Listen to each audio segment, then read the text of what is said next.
Thank you, Emma. And hello, good morning, good afternoon, and good evening to everyone who has joined us today. And thank you for joining the European panel of the 4th Global Energy and Storage Summit 2025. As Emma already mentioned, my name is Petra Zelenická. I'm a market analyst manager at JA Solar. I'm responsible for the European market. And this panel discussion will focus on the solar PV, energy storage or battery storage, and ESG topics specifically applicable for European region. I would like to also welcome the panel that was gathered for today and for this talk.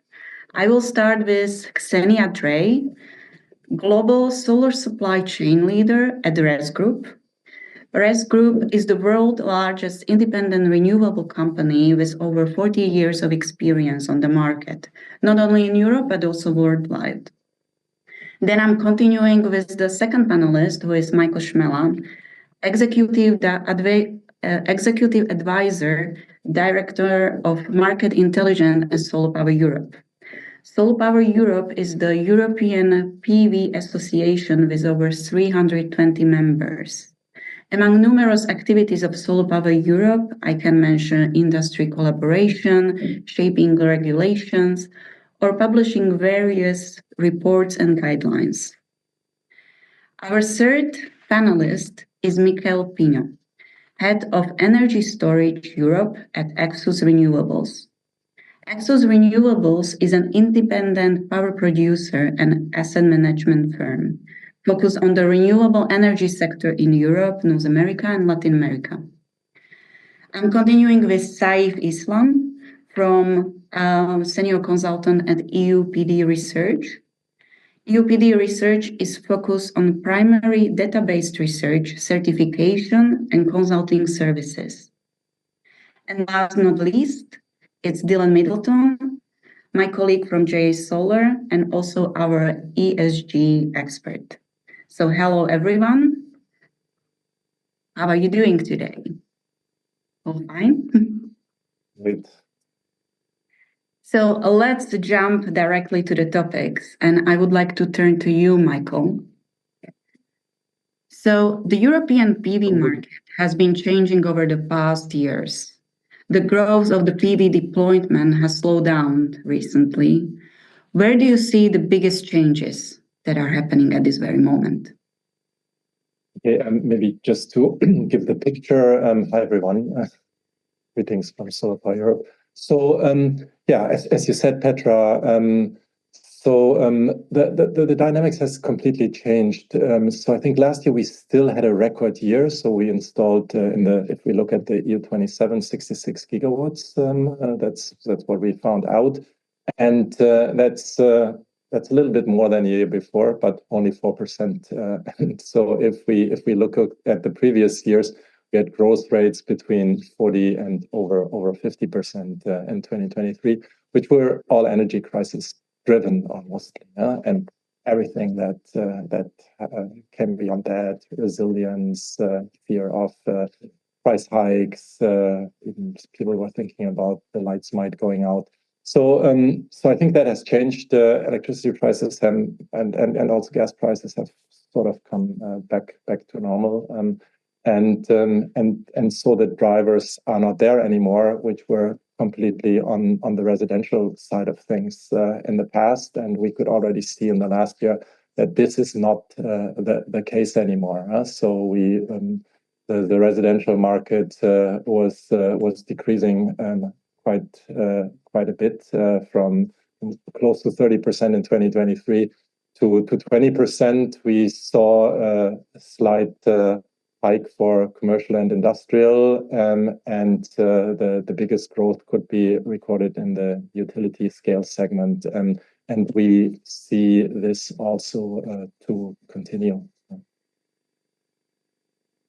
Thank you a lot, Michael, for your answer. Now I would like to ask Saif the exactly same question. You are in touch with the final installers and you are involved in the primary research. Where do you see the biggest market changes? Could you please unmute yourself? Sorry. Yeah. Hi, everyone. Yeah, it's always tough to follow Michael, of course, but I can, of course, conclude that we also see the segmental shift towards the commercial, small commercial, larger commercial, and also utility scale installations, which is actually supported, Petra, as you mentioned, by our installer research. The installers in Europe that we survey on an annual basis have slowly picked up the pace and are looking at larger segments now.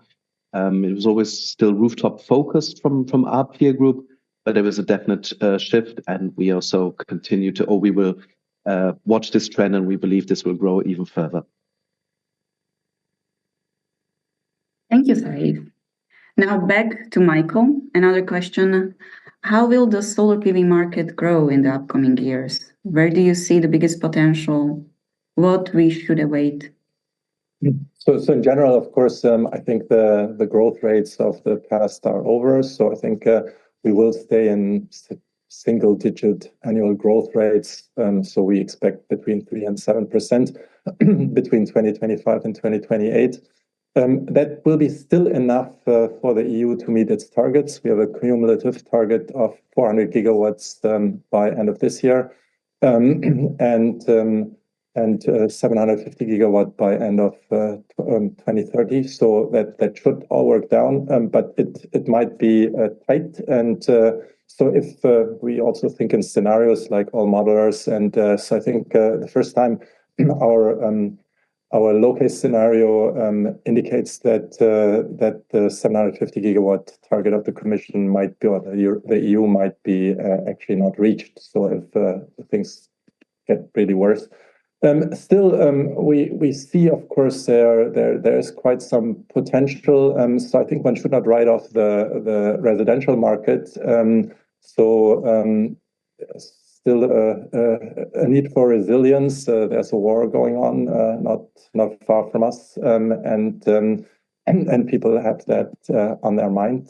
So you can see actually, interestingly, in Germany, an incredible growth of so-called plug-in solar or balcony solar systems. So last year, 2 of 5 systems that were or installations in Germany that were recorded took place in that segment. That's below 1 kilowatt, but it indicates that people are still inclined and like solar. But it's somewhat shifting on the one hand. But we will see also some new dynamics taking place. I think a lot of regulations have been and laws have been actually passed in Brussels, and they have now to trickle down on the national level. So one important part for our legislation for the rooftop sector is EPBD, the Energy Performance and Buildings Guidelines. So which gives a roadmap for mandatory solar installations in these segments, and driven by that, we still believe that the rooftop segment will stay in absolute terms the largest segment, even if it is decreasing. We anticipate the market to grow from 65 to 70 gigawatt and then continue over the coming years to over 80 gigawatts. So there is growth, but there's also challenges. And the challenges are, I think maybe someone else can also pick that up. It's really a lot on flexibility and business models. So I think we might want to talk about that later, but it's really about implementing flexibility into the system. Yeah, thank you a lot. Thank you a lot for this. And right now, I would like to turn to Ksenia. What is the developer's perspective on solar PV in Europe? So I say hi. First, yeah. I think we experienced this same tendency as Saif and Michael talked about. So we've seen the past year, let's say that transactions rhythms slowed down. So it's I think that today in 24 there are many projects on the market, but it takes more time to sell those projects, mainly because also of negative electricity prices we experienced in some regions. Also, the interest rates are still quite high. So I think investors today in these dynamics, they are looking for more profitability from projects. And they are more inclined to invest in, let's say, some other geographies like Spain, for example, Italy, looking to more production from the projects and an overall higher profitability. So I would say that the rhythm quite slowed down. So even if the growth will continue, I believe, this year, 25, but in a 4 or 5%, maybe in slow as in, let's say, rhythm, as it's a more mature market now. So we want to experience the same growth. And how do you see, how is the market change when it comes to hybrid projects? Yes, so I think that the industry today needs to be a bit more creative in order to, let's say, continue to moving forward. So I think what we see that in the following years, only solar standalone will be maybe in terms of utility more difficult to let's say, to sell, to transact, etc. So I see that hybrid projects will develop more and more. It will help with the negative electricity prices. It will help to leverage the profitability of the project. So we can see RES is operating, for example, in UK, in the Nordics. So we see that storage is very popular there in those geographies. But we also see this tendency coming along in Germany, for example, now. More demand also for to collocate storage with solar in Italy also. So I think it will. This is something that the solar industry will also come up with as a solution in order to make the project more attractive. Thank you a lot for your answer. And also, thank you for slowly transitioning to our next topic, which is the hybrid project and energy storage. And I would like to now ask Michael Pino. Following up what Xenia just said, what is your perspective on the storage market? So first of all, thanks for the invitation. And I quite agree with all the comments from my colleagues. At the end, the market is changing to a more innovative business scale, let's say, in which flexibility is the key for sure. Mainly driven by, I would say, increasing volatility into the markets. We are starting to see that when it comes to capturing revenues, to have a fixed curve, for example, of solar or wind is more challenging because at the end, the concentration of renewable makes prices to go down. So the business case of those assets is changing to or moving to hybridization. Also, because one driver which is quite important and is a very significant capex reduction into batteries, making the business case more attractive, and there is more appetite, I will say, for the full value chain, mainly from developers and next step IPPs, because the business case starts to look like interesting from the point of view of incomes in different regions all across Europe. Then we can split like different countries, but there are different kind of business cases depending on mainly two points. First one, regulatory environment in each country and supporting the schemes for batteries, not only for a standalone but also for collocation, like in the case in Germany where there are specific subsidies for collocated storage. Other countries are betting more into some kind of a standardized supporting schemes like the capacity market, in which even hybrid assets can participate. And those businesses are starting to become quite interesting and attracting quite a lot of the attention of the different players across the energy sector. So we see quite interesting opportunities or many people looking for some growing markets because of a strong regulation supporting the business case, like for example in the case of Germany or Poland or Italy with upcoming new regulatory frameworks like the Maxi in the case of Italy, that looks to be a highly contracted revenue source for batteries, but also other countries like the eastern part of Europe, in which because of the high volatility, merchant business case looks to be profitable both for the standalone and for co-located assets. In both cases, the business case is quite different, mainly from the point of view of the risk exposure. So at the end, the more merchant, the more difficult to make the project bankable and to have possibilities for financing the project. So, I mean, different kind of players are looking for different places in Europe in order to acquire developments, to construct them and to own them.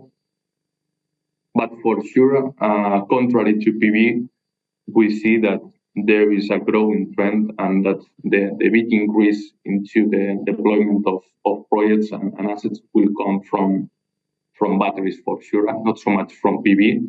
So the market is moving to a standalone plus co-location strategy mainly when it comes to the assets. And that is more or less. Then CapEx is expected to continue decreasing, maybe not as fast as in this previous year, because the price reduction during the 2024 has been really, really huge. But now we are in CapEx levels in which batteries start to be quite attractive. So many investors are really, really looking to them with, let's say, with a different approach. Until now, it was much more like a niche opportunity. Now it's becoming like the main opportunity into Europe. Okay, thank you, Mikel. And also, what are the niche markets for the energy storage? Where do you see, for example, CNI? That's also for sure a growing trend, since there is already quite a lot of deployed self-consumption into the both, I would say, CNI and also my colleague Michael mentioned residential, since also those assets are going to face very low prices in the spot market, or even negative prices. At a certain point, the profitability of those behind the meter assets gets reduced somehow. So the possibility to install energy storage behind the meter is becoming also a quite growing trend. And I will say that this is quite being accelerated because some countries all across Europe are starting to include demand as a flexible part of the system itself. So demand can participate into certain services like grid services, frequency response, and so. So batteries behind the meter can provide the possibility to the demand side, to CNI, to industrial consumers, the possibility to capture some extra revenues by using the behind the meter storage systems to participate in a more active way in the grid. So yeah, we are going to see an increase in demand for energy storage in CNI starting this year and probably in the coming years, both because of CapEx reduction and a more active, let's say, attitude from the demand in order to capture better price in the grid. Okay, thank you a lot for those answers. And I would like to turn back to Michael Schmela. Michael, Solar Power Europe will soon publish the European market outlook for battery storage or energy storage. Which markets accounts for the biggest ones, and where you see the biggest potential? Oh, okay, thanks, Petra. So maybe one comment to what we just heard from Xenia and Mikel. So next week we have our Solar Power Summit in Brussels. So that's our annual flagship events where really commissioners are coming. Teresa Ribera, the new state aid commissioner from Spain, former energy minister. And so I think we are excited to learn actually what the new commission heads are thinking about solar and how it plays into their clean industrial strategy. So we will come out with two reports. So one is actually it's all about flexibility, as the other speakers also said, and as Mikel said, actually, I think one should not forget that behind the meter is now also able to aggregate. So I think there are players, a lot of exciting startups, but also bigger companies, utilities that, like Octopus, for example, in the UK, that have really enabled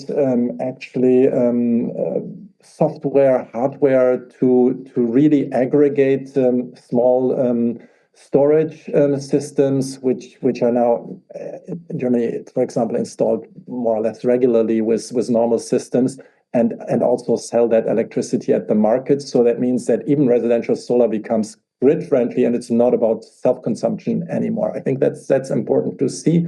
And we will also come out with a report on hybrid solar, and we're also seeing obviously that that standalone utilities scale storage is playing a bigger part. We have I'm coming from Germany, and we have a huge pipeline of utility scale solar that wants to have grid connections.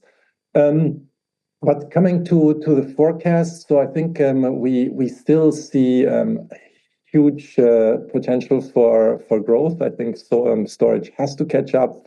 This is the major part of the energy transition. So this will help. So we anticipate that that the market will grow in the 30 to 40% range until 2028. So I think we had we deployed around 18 gigawatt hours in 2023. I think it was 25% growth to 23, 24. We're still in the modeling phase in 2024 gigawatt hours, and then we see the market to grow to, in our medium scenario, to around 80 gigawatt hours by 2028.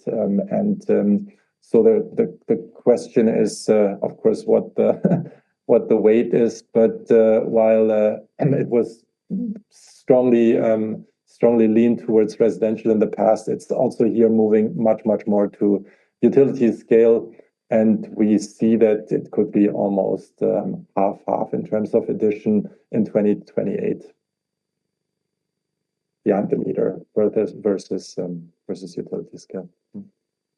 Okay, thank you, Michael. That's a very good piece of news. So 30 to 40% growth. That's what we wanted to hear, actually. So thank you for the answer. And we have also heard how investors are focusing on more hybrid solutions. On top of that, in Europe especially, investors and banks are the ones pushing for more rules and more for ESG and traceability topics.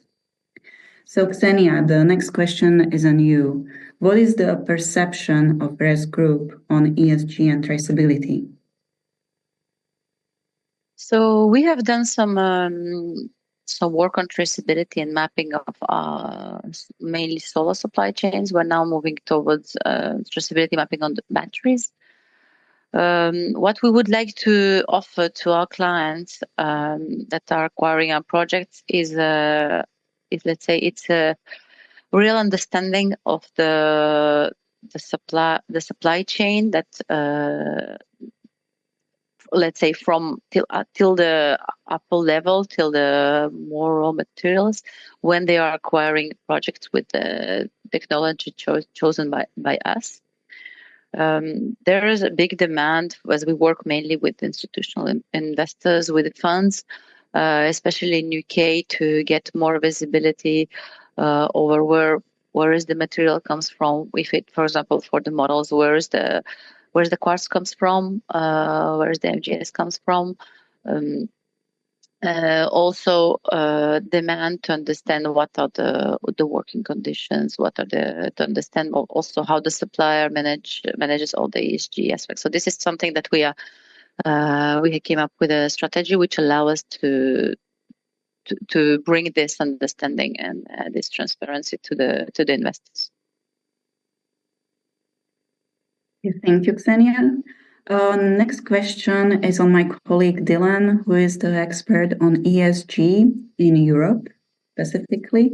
So Dylan, how did JA adapted to the changing market and to ESG?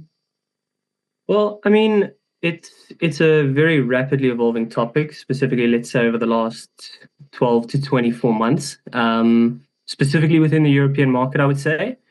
As Ksenia mentioned, these developments have been driven not only from the, let's say, regulatory side, but we've also seen increasing pressure coming from our customers, like RES, for example, and the financial institutions that they're working with.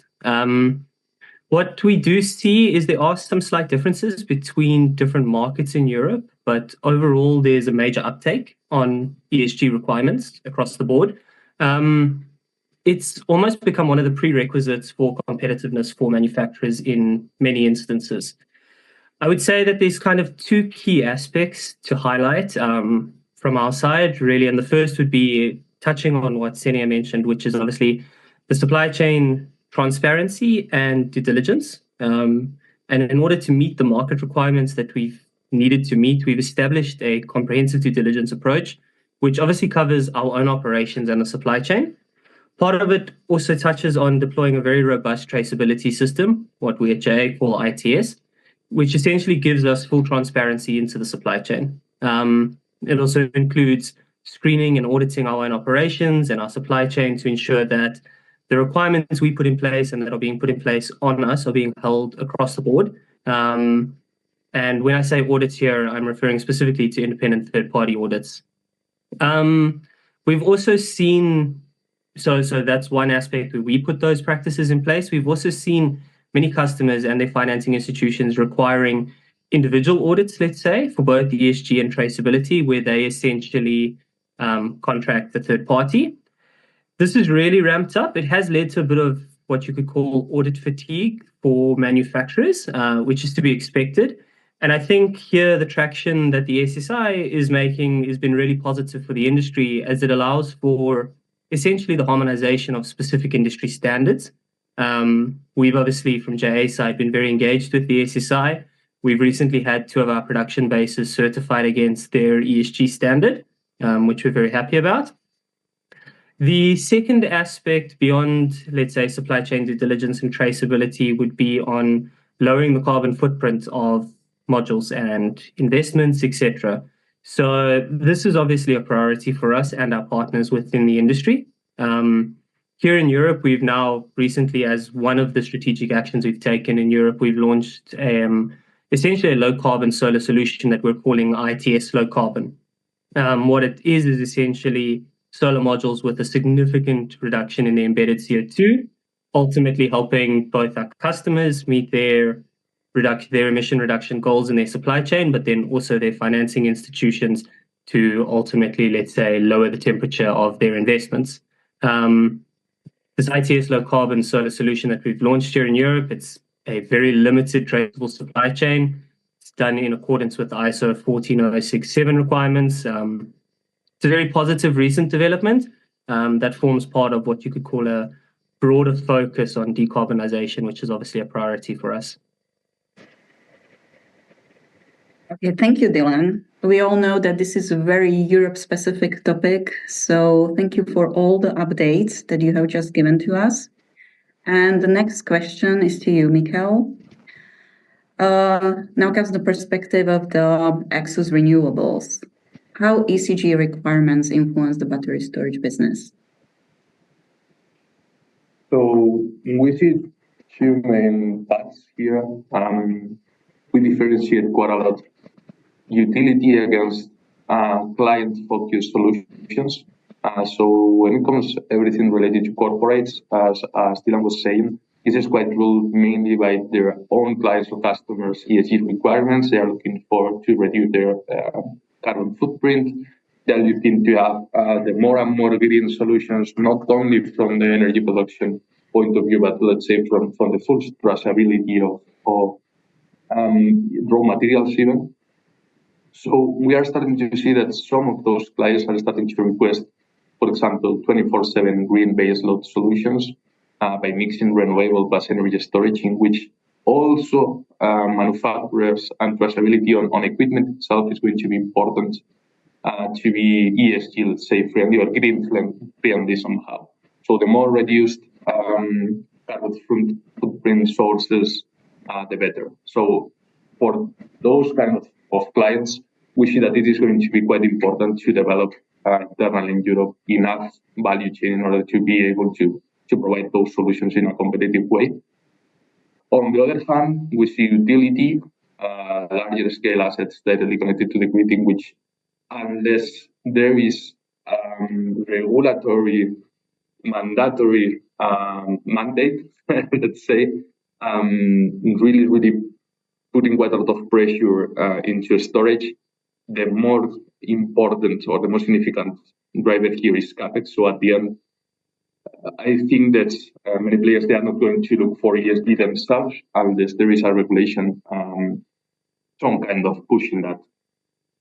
Said so, there is already an initiative in Europe which is called the Battery Passport that looks to have a full traceability on energy storage supply chain from the very beginning up to the end of life, which also would create some synergies when it comes to European opportunities into the industry, mainly because we are going to be able to track pretty well what happened with that battery at the past. So there are going to arise new opportunities when it comes to second life battery applications, because the traceability of the battery is going to be much transparent, and also regarding recyclability of those materials, because at the end, when it comes to Europe to compete against, China for manufacturing, for example, our own batteries, that war is quite difficult.